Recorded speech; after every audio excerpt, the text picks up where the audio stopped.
Welcome back to my channel, and in today's video I will be rating a very nostalgic set for me, that being the Wookiee Catamaran from set number 7260, which was released in 2005.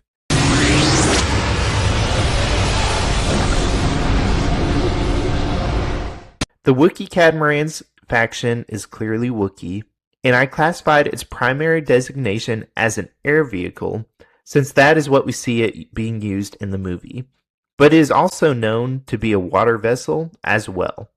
It was manufactured by Apizana Engineering Works.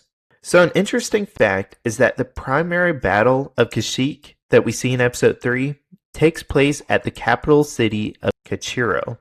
There were many Wookiee villages across the planet, but I just never realized that this was the actual capital city of the planet.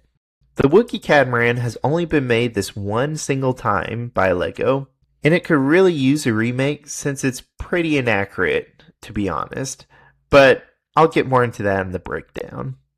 This model by itself is composed of 281 pieces, and those pieces weighed in for a total of 407 grams. This weight translates to a strength rating of 41, which is good enough to take the 6th spot on the strength leaderboard, being just a little bit stronger than the Sith Infiltrator.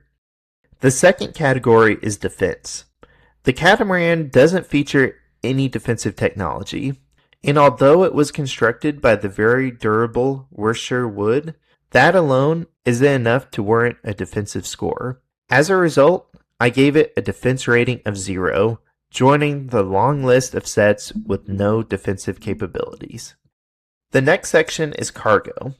The actual Wookiee Catamaran featured only 2 seats per hull, for a total capacity of 4 personnel.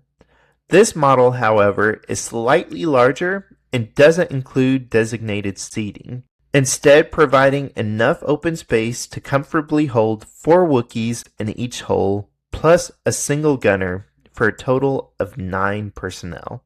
In Revenge of the Sith, we briefly see 2 Wookiees hanging from ropes beneath the Catamaran before leaping onto a snail droid.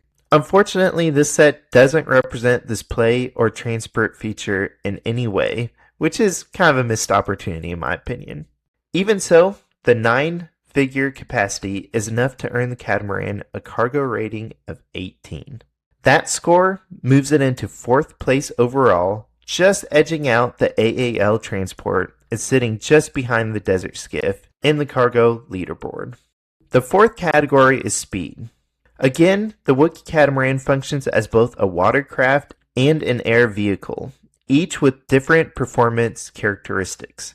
In atmospheric flight, the cannon vessel could reach a top speed of roughly 420 kilometers per hour, propelled by twin engines and a front wing assembly.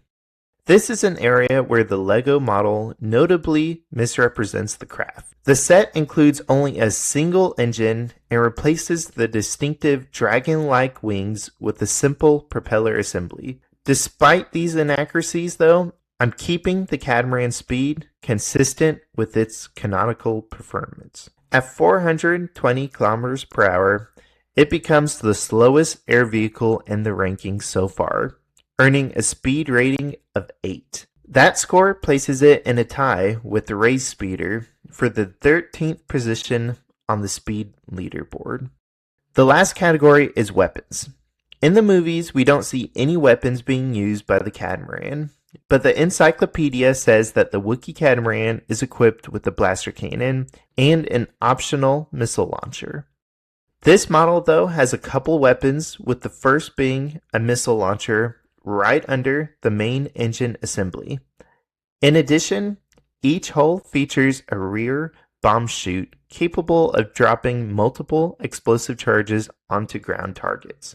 These 3 weapons are enough to give it a weapons rating of 112, which is just enough to be the 5th deadliest set so far. So in total, this model has 41 strength, 0 defense, 18 cargo, 8 speed, and 112 weapons for a total power of 179, making it the 9th highest rated set so far, being just below the original Naboo starfighter. I was lucky enough to receive the set as a Christmas gift when it came out in 2005, so I own just one of the set. Added to the rest of my collection, so far brings my current total collection power up to 3,386.5.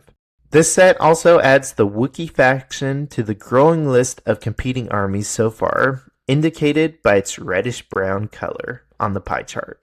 That's all for this video, and let me know in the comments if you think LEGO will ever remake this set in the future. I personally hope they do, since it could definitely use an upgrade. As always, you can find all of my ratings so far on my website, lukebrickwalker.com. Thank you for watching, and may the Force be with you.